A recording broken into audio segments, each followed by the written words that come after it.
kenikmatan yang kita dapatkan gara-gara gagal kadang-kadang lebih hebat dibandingkan kenikmatan gara-gara kita sukses. Seseorang tidak jadi menikah dengan si fulan, itu kan kegagalan. Kemudian dan dia dia berhasil nikah dengan si fulan, dia bahagia. Tapi sana dia gagal, mungkin dia nikah dengan yang lain. Kebahagiaan ketika gagal itu kadang lebih hebat dibandingin ketika dia berhasil. Maksudnya kalau kita gagal, jangan terlalu berkecil hati. Tuhan siapkan yang lain buat kita. Itu bahasa Inggrisnya unscry. Ada tuh. Ada tuh. Di setiap kesulitan akan datang kemudahan. Ente cocoknya bahasa Arab deh. Nggak usah pakai bahasa Inggrisan. Anda nggak bisa diulang tuh bahasa Inggris. Walaupun jalan-jalannya ke Turki, Pak, tetap ente udah bidangnya bahasa Arab. Gitu tuh. Jadi maka kalau kita mendapatkan musibah menurut kita, bersabarlah, siapa tahu di belakangnya ada hikmah. Nah, Rubba darratin nafi'ah. Nabi Muhammad kan adalah sosok orang Turki itu kalau dia dengar nama Nabi langsung begini tangannya. Salawat sambil ya, salawat. Jadi kalau dengar Nabi Muhammad, orang Turki langsung Allah, tangannya taruh di sini, itu tanda penghormatan. Saya baru tahu kemarin tuh, di setiap mendengar Allahumma sholli, dia langsung Allahumma sholli alaihi gitu tuh. Jadi setiap disebutin. Kan antum tanya oleh-oleh dari Turki, ini dia oleh-olehnya. Iya benar. Allahumma sholli ala Muhammad. Gitu. Jadi gitu ya. Dan bagus juga budayanya. Nah, beliau Nabi Muhammad ini kan ada sosok yang Masya Allah yang penyabarnya luar biasa gitu kan, Ustaz. Nah, itu mungkin ada satu kisah atau apa gitu nggak yang bisa diceritain ke kita? Baik, bismillahirrahmanirrahim ya. Banyak cerita mengenai kesabaran Rasulullah SAW. Satu hari beliau pulang menuju rumahnya. Kemudian diceritakan dalam banyak kitab sirah, dalam buku Fikih Sirah Nabawiyah Syekh Ramadan Al-Buti, Nabi pulang dari rumahnya, kemudian dilempari kotoran tanah. Ya. Jadi Nabi lagi lewat itu dilemparin tanah gitu, sehingga kepala Nabi banyak berlumuran tanah. Kemudian beliau ke rumahnya, buka pintu, kemudian putrinya Fatimah yang bukain. Ngelihat ayahnya Rasulullah berlumuran tanah, oleh Fatimah dibersihin. Sambil nangis Fatimah, nangis, ya Allah, ke bapak saya diginin banget gitu. Melihat putrinya menangis, apa kata Nabi? Isbiri ya benati fa innallaha nasiru abaki. Bersabarlah wahai putriku, Allah yang akan menolong ayahmu. Jadi bersabar itu apa ya? Kadang-kadang keburukan orang lain nggak usahlah dibalas dengan keburukan gitu. Idfa billati hiya ahsan. Balaslah kelakuan orang dengan yang lebih baik gitu. Saat orang lain jahat sama kita, gini, mungkin beda kelas gitu. Mereka tidak paham. Kita kata orang yang paham. Kalau dia berbuat jahat kepada kita, kita membalas dengan hal yang sama, apa bedanya kita dengan dia?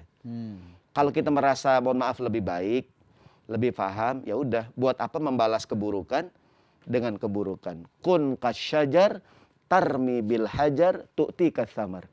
Jadilah seperti pohon buah, dilempari dengan batu, malahan memberikan buah. Gitu tuh. Ada nggak pohon mangga kita lemparin, ngelempar lagi.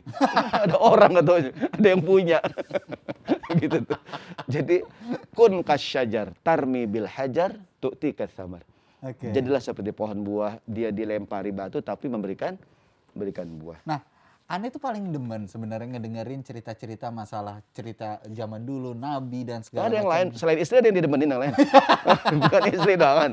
Anda bilangin tapi. Nah, selain Nabi Muhammad tuh ada kisah nabi-nabi lain yang penyabar juga gitu nggak sih? Yeah. Yang bisa akhirnya kita jadiin contoh juga gitu loh. Bahkan Allah suruh Nabi bersabar seperti nabi-nabi lain yang kesabarannya mirip bahkan lebih hebat dibandingkan beliau. Bismillahirrahmanirrahim.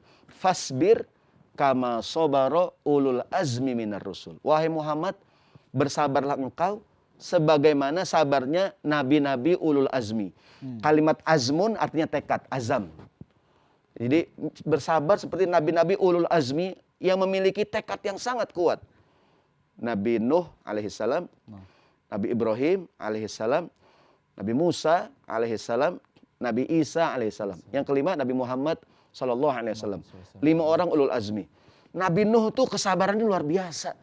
Di Quran diceritakan di surat Nuh, dia bilang, dia berdakwah nih, inni da'autu qaumi lailan wa nahar, ya Allah, aku berdakwah siang malam. Gitu. Jadi kalau ditanya Nabi Nuh berdakwah siang atau malam? Siang malam. Gitu. Aku berdakwah dengan cara terang-terangan, dengan cara rahasia, semua sudah dilakukan. Kullama da'autuhum, setiap aku ajak untuk berbuat baik, ja'alu asabi'ahum fi adanihim. Mereka taruh tangannya di kupingnya. Dia nggak mau dengar begitu. Bahkan kalimat Qur'annya bukan cuman, tau nggak petasan ceplik? Yang kecil tuh. Yeah. Kan kalau petasan kecil, tangan begini doang nih, gitu. Tapi kalau petasan yang gede, petasan teko namanya itu tuh. Ya nggak? Di parung belinya. Itu nutupnya begini nih, begini. Itu kaumnya Nabi Nuh. Kalau Nabi Nuh ngomong bukan begini dia, begini. Kan nggak sopan banget ya, nggak punya akhlak begitu. Jadi mereka taruh tangannya di kupingnya begini tuh. Mereka nggak mau mendengar gitu. Tapi Nabi Nuh terus saja diberbuat baik. Maka dikasih gelar Nabi Ulul Azmi, Nabi Ibrahim. Dibakar sama Raja Namrud. Allah belain, ya naru kuni bardan wa salaman ala Ibrahim.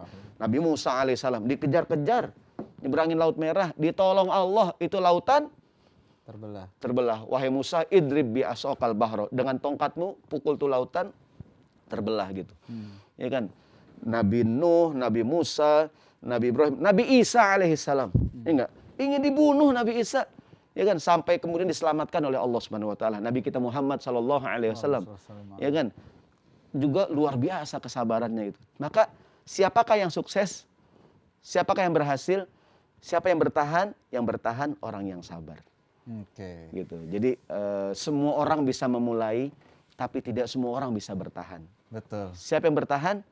Yang sabar. Yang sabar. Jadi memang sabar itu ya bisa dibilang nggak ada batasannya gitu. Kita terus dituntut untuk terus bersabar, tapi jangan lupa untuk bersyukur juga. Betul. Ustaz, terima kasih banyak. Sama-sama.